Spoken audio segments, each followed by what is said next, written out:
Good morning fifth class. कैसे हैं आप सभी? उम्मीद है अपने अपने घरों में सभी सुरक्षित व स्वस्थ होंगे।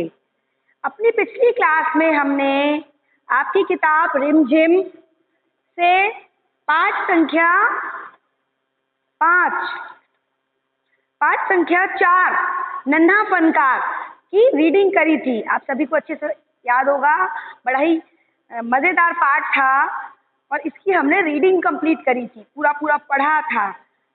आज हम इसी पाठ से संबंधित कठिन शब्द और शब्दार्थ देखेंगे, पढ़ेंगे और समझेंगे। मेरे साथ साथ आप अपनी कॉपी पेन नोट करते रहें ताकि आप हमारे साथ निरंतर काम करते रहें। शुरू करते हैं।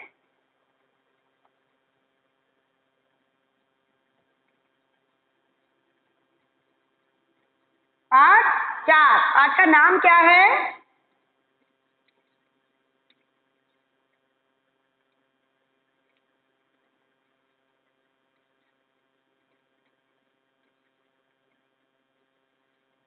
नन्हा फनकार। सबसे पहले हम इस पाठ से संबंधित कठिन शब्द लिखेंगे, ठीक है? मैंने आपसे पहले भी कहा था, कठिन लगने का जो सभी के लिए अलग अलग हो सकता है। हो सकता है जो मुझे कठिन लगे वो आपको ना लगे, या जो आपको कठिन लगे वो मुझे कठिन ना लगे। लेकिन बच्चों को सभी कठिन शब्द पता होने चाहिए, तो मैंने इसमें कुछ कठिन शब्द छांटे हैं जिन्हें मैं यहाँ ब्लैक बोर्ड पे लिखूंगी। इसके अलावा इस पाठ से संबंधित अगर कोई शब्द आपको कठिन लग रहा है, समझ में नहीं आ रहा, उसे बोलने में, उसके उच्चारण करने में आपको परेशानी है, तो आप मुझसे पूछ सकते हैं, ठीक है? लिखना शुरू करेंगे।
पृष्ठ संख्या 33, पेज नंबर 33 से ये शब्द मैंने निकाले हैं।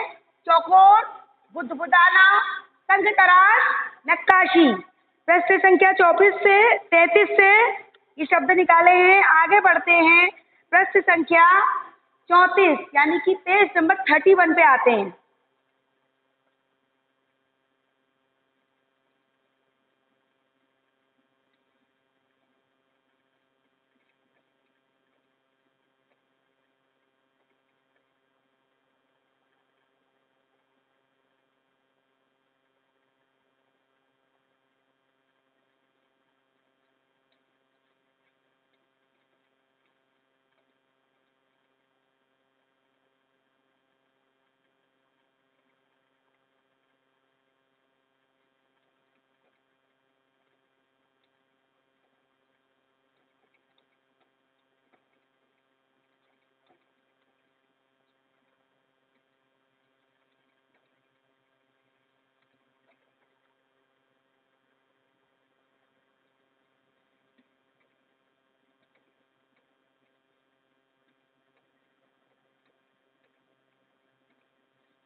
ये आपके कठिन शब्द हैं। पाठ से संबंधित कठिन शब्द मैंने ब्लैक बोर्ड पर लिखे हैं, ठीक है। पहले सबसे पहले इनका उच्चारण कर लेते हैं। पहला शब्द है चौकोर। क्या बोलेंगे इसको? चौकोर। दूसरा शब्द है बुदबुदाना। तीसरा शब्द है संग तराश, ठीक है। चौथा शब्द है नक्काशी। पांचवा शब्द है पुश्तैनी। अगला शब्द है तलखी। इसके बाद मंझोला, अंग रखा, व्यक्तित्व, मुआयना। उर्दू शब्द है मुआयना। इस पाठ में उर्दू शब्दों की अधिकता है, तो ध्यान रखेंगे। बड़ा ही मजेदार और कुछ सीख मिलने वाला पाठ है। मुआयना, जुर्रत, बदहवासी, कातर, असमंजस, इंतजार, इंतजाम। बड़े ही मिलते जुलते शब्द हैं। इन्हें समदर्शी भिन्नार्थक शब्द कहते हैं। मैं आगे जब व्याकरण की क्लास आपकी लूंगी, आपको समझाऊंगी, तब इनका अर्थ बताऊंगी। समदर्शी भिन्नार्थक हैं, एक जैसे दिखते हैं लेकिन इनके अर्थ अलग अलग होते हैं। तो इंतजार, इंतजाम, सक पका, फनकार, नेक, खास, उनींदी, उनींदी। ये आपके 22 वर्ड्स, 22 शब्द हैं जो कठिन शब्द हैं। इन शब्दों के अलावा अगर आपको ऐसा लगता है कि कुछ शब्द और कठिन हमें लग रहे हैं, तो आप वो मुझसे बेझिझक पूछ सकते हैं। पाठ को अच्छे से रीड करें और किसी शब्द में कोई कठिनाई है तो मुझसे पूछें। दूसरी बात, इन्हीं शब्दों के आपको जिस पेज पे आप कठिन शब्द लिखेंगे, पहले तो ये सारे शब्द उतार लेंगे अपनी कॉपी पर, ठीक है। इसके बाद अगले पेज पर, अगले नए पेज पर, जैसे आपने सपोज ये कॉपी है, इस पेज पर आपने कठिन शब्द लिखे, यहाँ पे कठिन शब्द हेडिंग डाली ऊपर और उसके बाद नीचे कठिन शब्द लिखे। अगले पेज पर हेडिंग डालेंगे शब्दार्थ, जैसे कि पहले आप काम करते आए हैं, और शब्दार्थ वाले पेज पर 2 कॉलम बनाएंगे, क्योंकि शब्द अर्थ, शब्दार्थ इन 2 शब्दों से मिला शब्द है और इस एक शब्द में 2 सूचनाएं हैं, शब्द और उनका अर्थ। हमें 2 सूचनाएं देनी है तो हमें 2 कॉलम बनाने पड़ेंगे, बीच में लाइन खींचेंगे, एक तरफ शब्द एक तरफ अर्थ, ठीक है। आपको शब्द के नीचे वापस यही शब्द उतारने होंगे। जब आप शब्द वाला कॉलम बनाएंगे शब्दार्थ के उस पे कॉलम पे, तो शब्द के नीचे इन्हीं 22 शब्दों को नोट करेंगे और उसके बाद अर्थ वाले कॉलम में जिसमें लिखा है अर्थ, उसमें इन शब्दों का मतलब, इन शब्दों का अर्थ आप लिखेंगे, ठीक है। यहाँ तक तो आपको समझ में आ गया होगा। आगे बढ़ते हैं। आज मैं आपको थोड़ा सा डिक्टेट करूंगी, डिक्टेशन दूंगी। क्या दूंगी डिक्टेशन? ये शब्द जो मैंने लिखे हैं कठिन शब्द, इनके अर्थ मैं आपको लिख के नहीं दूंगी, इन राइटिंग नहीं दूंगी, उसे आपको सुनकर लिखना है, डिक्टेशन करनी है। तो बहुत ध्यान से सुनेंगे, एक एक शब्द पे गौर करते हुए आगे बढ़ेंगे, ठीक है। तो शुरू करते हैं। थोड़ा सा नया है ये काम, लेकिन आप अब धीमे धीमे बड़े हो रहे हैं तो हमारे टास्क भी थोड़े कठिन होते जाएंगे। हमें हर दिन कुछ नया सीखना है। हमारा पहला शब्द है चौकोर। इसके सामने आप अर्थ वाले कॉलम में लिखेंगे, दो अर्थ लिखेंगे एक शब्द के। पहला क्या लिखेंगे? चतुर्भुज। चौकोर, चतुर्भुज या 4 रेखाओं से घिरी हुई आकृति, ठीक है। 4 भुजाओं से घिरी हुई, रेखाओं नहीं, 4 भुजाओं से घिरी हुई आकृति। चौकोर के सामने क्या लिखेंगे? चतुर्भुज, 4 भुजाओं से घिरी हुई आकृति, ठीक है। अगला शब्द है बुदबुदाना। बुदबुदाना के सामने आप लिखेंगे बड़बड़ाना या धीमे धीमे बोलना। बुदबुदाना, बुदबुदाना के सामने क्या बोलेंगे? बड़बड़ाना या धीमे धीमे बोलना, ठीक है। आगे बढ़ते हैं। संग तराश। संग तराश का क्या मतलब है? नक्काशी करने वाला या पत्थर गढ़ने वाला। नक्काशी करने वाला या पत्थर गढ़ने वाला। ध्यान रखेंगे, गढ़ने लिखेंगे, गढ़ने नहीं लिखेंगे। मैं यहाँ लिख देती हूँ,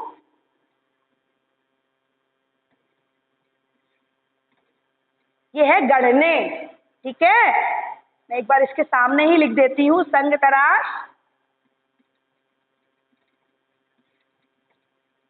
गढ़ने या गढ़ना। ठीक है, देख करके लिखेंगे, ये इसका अर्थ नहीं है। लेकिन गढ़ना शब्द बच्चे अक्सर गलत लिखते हैं। गढ़ना की जगह वो या तो बहुत सारे गलत शब्दों का इस्तेमाल करते हैं, जैसे या तो लिख देंगे गढ़ना, ये अलग शब्द है। ठीक है, तो ये गलती नहीं करेंगे, सही शब्द मैं आपको बता रही हूँ। संग तराश का क्या मतलब है? नक्काशी करने वाला या पत्थर गढ़ने वाला। ठीक है, अगले शब्द की तरफ बढ़ते हैं। हमारा अगला शब्द है नक्काशी। संग तराश कौन था? जो नक्काशी करता है या पत्थर गढ़ता है। अब नक्काशी करता है, नक्काशी किसे कहते हैं?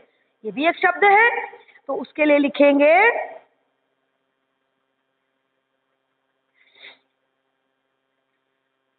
धातु, पत्थर या लकड़ी पर खोद कर बनाई गई आकृति या बेल बूटे। ध्यान से सुनेंगे, धातु, पत्थर या लकड़ी, तीन पदार्थ बोले, धातु, पत्थर या लकड़ी पर खोद कर बनाई गई आकृति या बेल बूटे तो क्या कहते हैं? नक्काशी। ठीक है, आगे बढ़ते हैं। पुश्तैनी, अगला शब्द क्या है? पुश्तैनी। पुश्तैनी का अर्थ होता है जो कई पीढ़ियों से चला आ रहा हो। यानी कि आपने अपने घर में ये शब्द सुना होगा, दादी या बड़े घर के बड़े बुजुर्ग बोलते हैं किसी एक चीज को देख करके, ये बहुत पुश्तैनी मकान है, ये हमारा पुश्तैनी मकान है, या ये खेत हमें पुश्तों से, अपनी पुश्तों पुरानी पीढ़ियों से मिले हैं। पुश्ते का मतलब क्या है? पीढ़ी, है ना। पीढ़ी मतलब जो हमसे पहले लोग, हमारे पूर्वज हुए, जो हमसे पहले के लोग हुए, वो हमारी पिछली पीढ़ियां। तो पुश्तैनी का क्या मतलब हुआ? जो पीढ़ियों से चला आ रहा हो, कोई ऐसी वस्तु, कोई ऐसा भूमि का टुकड़ा, कोई ऐसा मकान, कोई ऐसा जेवर जो हमें पिछली पीढ़ियों से प्राप्त हुआ, जो हमें अपनी पिछली पीढ़ियों से प्राप्त हुआ, उसे हम कहते हैं पुश्तैनी। ठीक है, आगे बढ़ते हैं। तलखी। तलखी का मतलब होता है खीज या क्रोध। यानी खीज मतलब गुस्से में जब कोई किसी को उत्तर देता है तो कहते हैं उसने बड़ी तलखी से जवाब दिया।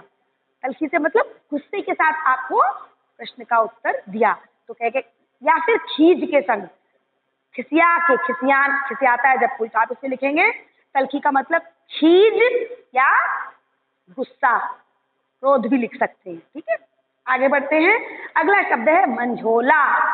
मंझोला शब्द का अर्थ होता है मंझला या बीच का, मतलब जिससे एक बड़ा हो या जिससे एक छोटा हो। क्रम संख्या अगर हम लिखें, जब जैसे हम क्रम संख्या लिखे 1 2 3, तो ये जो 2 है ये कौन है? मंझोला, मंझला, बीच का। ठीक है, तो मंझोला क्या होता है? मंझला या बीच का। ठीक है, आगे बढ़ते हैं। अगला शब्द है अंगरखा। अंगरखा के आगे आप लिखेंगे एक प्रकार का कुर्ते के समान, एक प्रकार का परिधान, कुर्ते जैसा एक प्रकार का परिधान, अंगरखा। क्या लिखेंगे? अंगरखा, कुर्ते के समान एक प्रकार का परिधान। ठीक है, आगे बढ़ते हैं। व्यक्तित्व। व्यक्तित्व का क्या अर्थ होता है? व्यक्ति की विशेषता या उसके गुण का व्यक्तित्व बनाते हैं। तो जब हमसे पूछा गया व्यक्तित्व किसे कहते हैं, तो हम उत्तर देंगे व्यक्ति की विशेषता या गुण। ठीक है, व्यक्ति की विशेषता या गुण। आगे बढ़ते हैं। मुआयना। मुआयना का जो अर्थ होता है, मुआयना एक उर्दू शब्द है, इसका अर्थ होता है निरीक्षण। ठीक है, निरीक्षण तो आप सभी जानते हैं हिंदी में। ठीक है, आगे बढ़ते हैं। जुर्रत, ये भी एक उर्दू शब्द है और इसका अर्थ होता है हिम्मत। जैसे वाक्य बनाया था आपने, चैप्टर में पढ़ा था, जब एक सिपाही दौड़ता हुआ पहरेदार आया था, उसने कहा था कि बेवकूफ खड़ा हो, हुजूर आला के सामने बैठने की जरूरत कैसे की तूने। बैठने की जरूरत का मतलब बैठने की हिम्मत। तो यहाँ पे जरूरत का क्या अर्थ है? हिम्मत। बदहवासी, बदहवासी का मतलब घबराहट में, कहते हैं ना घबराहट में मुझसे ये काम खराब हो गया, या बदहवासी में मुझसे ये काम बिगड़ गया। ठीक है, तो बदहवासी का मतलब क्या है? घबराहट। आगे है कातर। कातर का मतलब होता है दया से भरा हुआ या करुणा से भरा हुआ। ठीक है, आगे बढ़ते हैं। असमंजस। असमंजस के आगे आप दो शब्द लिखेंगे। पहला लिखेंगे दुविधा। असमंजस का मतलब होता है दुविधा, जब हम परेशान होते हैं करें या ना करें, निर्णय नहीं कर पाते जिस स्थिति में, उसको हम कहते हैं दुविधा, उसी को हम कहते हैं असमंजस, और उसी को हम कहते हैं पशोपेश। ये भी एक शब्द है, पशोपेश। पशोपेश मैं ब्लैक बोर्ड पे लिख देती हूँ।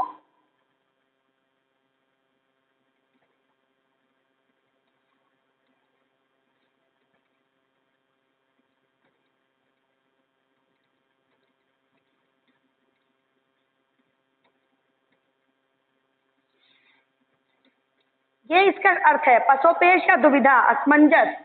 ठीक है, निर्णय ना करने वाली स्थिति होती है, आप कॉपी पे नोट कर लेंगे। इसका अर्थ है पशोपेश या दुविधा। आगे बढ़ते हैं। इंतजार। इंतजार का मतलब होता है प्रतीक्षा। हिंदी में कहते हैं प्रतीक्षा, इंग्लिश में कहते हैं वेट। कहते हैं ना हम किसी का वेट कर रहे हैं, तो जब किसी का इंतजार करते हैं तो कहते हैं किसी की प्रतीक्षा कर रहे हैं, किसी की राह तक रहे हैं, है ना। तो इंतजार का मतलब प्रतीक्षा या राह देखना, इंतजार करना। ठीक है, आगे बढ़ते हैं। इंतजाम, मैंने फिर बताया था एक जैसे मिलने वाले शब्द हैं, बहुत ध्यान से इनका अर्थ समझेंगे। इंतजार का मतलब क्या था? प्रतीक्षा या राह देखना। इंतजाम व्यवस्था। ठीक है, इंतजाम का मतलब व्यवस्था। जैसे आपके घर में कोई मेहमान आने वाला हो तो आप क्या कहेंगे? मम्मी मेहमानों के आने का इंतजाम कर रही हैं, मतलब व्यवस्था कर रही हैं। और अगर यही वाक्य में हम कहते हैं मम्मी मेहमानों के आने का इंतजार कर रही हैं, तो क्या अर्थ निकलेगा? मम्मी उनके आने की प्रतीक्षा कर रही हैं, उनकी मेहमानों की राह देख रही हैं। बहुत ही मिलते जुलते शब्द हैं, इसलिए शब्दों का चयन करते समय उनके अर्थ को बहुत ध्यान से समझने का प्रयास करें। आगे शब्द है सकपका।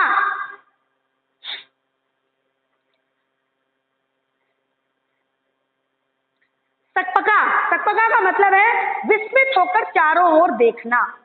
वाक्य है केशव सकपका गया। सकपका गया मतलब विस्मित होकर चारों ओर देखने लगा, विस्मित होकर चारों ओर देखने लगा। आगे पढ़ेंगे। फनकार। फनकार का मतलब होता है गुण वाला या कलावंत। गुण वाला या कलावंत। ठीक है, आगे बढ़ते हैं। नेक। नेक का अर्थ है अच्छा। ठीक है, आगे खास। खास का मतलब है विशेष या महत्वपूर्ण। कहते हैं ना, यह जैसे आप ही कह देते हैं अपने बारे में, अगर हम वाक्य प्रयोग करें तो आप कहेंगे अपने किसी अपनी परिधान के बारे में, अपनी किसी अच्छी सी ड्रेस के बारे में कहेंगे ये पोशाक मेरे लिए बहुत खास है। इसका मतलब क्या है? मेरे लिए बहुत महत्वपूर्ण है या बहुत विशेष है। तो खास का क्या मतलब हुआ? विशेष या महत्वपूर्ण। उनींदी। उनींदी शब्द का मतलब है नींद से भरी हुई। ठीक है, अक्सर आंखें हमारी उनींदी होती है, या कोई बच्चा उनींदा है यानी वो नींद से भरा है, आधी नींद में है पर पूरा सोया नहीं है। जो पूरा सो जाएगा उसको उनींदी नहीं कहेंगे। नींद से भरा हुआ है पर सोया नहीं है, तो उनींदी का मतलब नींद से भरी हुई। ठीक है, अब इसके आगे का क्या काम है? इन शब्दों के अगले पेज पे जब आपने शब्द लिख लिए, कठिन शब्द, उसके बाद उसके आगे वाले पेज पे क्या किया? शब्दार्थ लिख लिए। उसके आगे पेज पर आपको, आपका काम है, ये आपका होमवर्क है, इसे आपको खुद करना है। क्या करना है? इन्हीं शब्दों को लेना है और इनके वाक्य प्रयोग करने हैं। इन्हीं शब्दों को लेना है और इनका वाक्य प्रयोग करना है। विशेष ध्यान रखेंगे इस बात का कि वाक्य प्रयोग करते समय किसी भी दशा में शब्द के अर्थ का प्रयोग नहीं करेंगे। वाक्य में मूल शब्द, जो शब्द दिया है, उसका प्रयोग करेंगे। जैसे इंतजार, उदाहरण दे रही हूं, इंतजार। आपने वाक्य बनाया, मैं अपने मित्र का इंतजार कर रहा हूं, सही वाक्य है। लेकिन अगर आपने लिख दिया कि वाक्य प्रयोग, हेडिंग डाली और लिखा इंतजार, और उसके बाद वाक्य लिखा मैं अपने मित्र की राह देख रहा हूं, तो आपका वाक्य गलत हो जाएगा, क्योंकि आपको इसका प्रयोग करना है। इस शब्द को लेकर एक वाक्य बनाना है, उसे हम वाक्य प्रयोग कहते हैं। क्योंकि जिस चीज को लेकर हमें वाक्य बनाना था, अगर हमने वही इस्तेमाल नहीं करी तो जाहिर सी बात है हमारा काम गलत हो जाएगा। तो बहुत महत्वपूर्ण बात है, सभी बच्चे ध्यान रखेंगे। आप अक्सर ये गलती करते हैं कि वाक्य प्रयोग को करते समय आप शब्द की जगह उसके अर्थ का प्रयोग कर लेते हैं और वहीं पर आपको नुकसान होता है, आपका काम गलत हो जाता है। मूल शब्द जो दिया हुआ है उसे ही अपने वाक्य में लेंगे। ठीक है, आज के लिए इतना ही काफी है। आज आपका जो काम है, क्या क्या कराया आपको? कठिन शब्द, पाठ 4 नन्हा फनकार के कठिन शब्द, शब्दार्थ और वाक्य प्रयोग आपको स्वयं करने हैं। ठीक है, इसके बाद आगे एक्सरसाइज दी हुई है, देखिए पेज नंबर 39 पर कुछ प्रश्नोत्तर दिए हुए हैं और पेज नंबर 40 पर। इसे हम कल हल करेंगे और समझने का अभ्यास प्रयास करेंगे। Thank you.